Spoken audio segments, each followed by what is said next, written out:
அப்பொழுது அவர், நான் உன்னோடு இருப்பதற்கு உன் ஆவியின் கனியை அனுதினமும் காத்துக்கொள் என்றார். அப்பொழுது எனக்கு முன்பாக இருந்த அக்கினி செங்கடல் பிளந்திருப்பதைப் போல் இரு பக்கமும் மதிலை போல நின்றது. அப்பொழுது என் இடது பக்க மதில் போல் இருந்த அக்கினியில் இருந்து ஒரு அழகான பெண் மிகவும் வசீகரமான வஸ்திரம் தரித்து கொண்டு ஒரு ரதத்தில் அமர்ந்து கொண்டு என்னை பார்த்து கொண்டே வந்தாள்.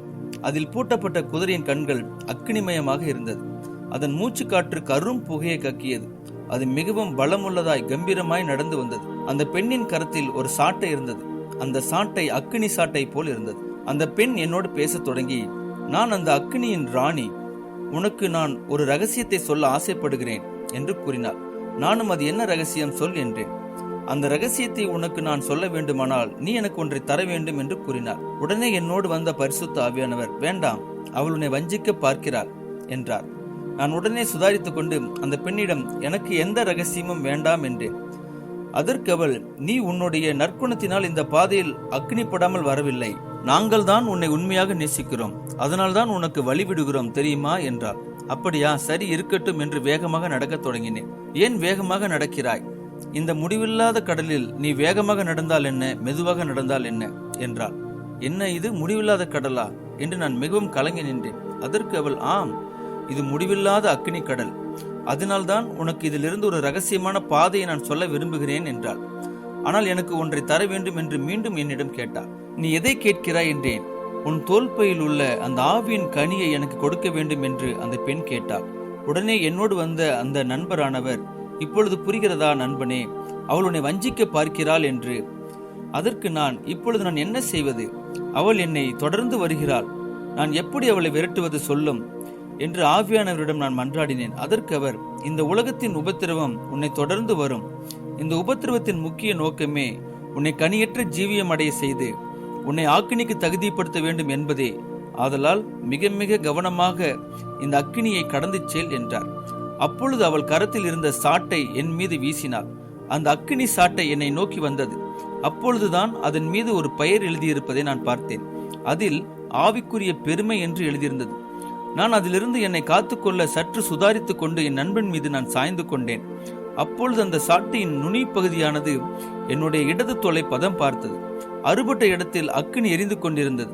ஆண்டவரே, இதை நான் அணைக்க வேண்டும், இல்லை என்றால் முற்றிலும் எரிந்து போவேன் என்றேன்.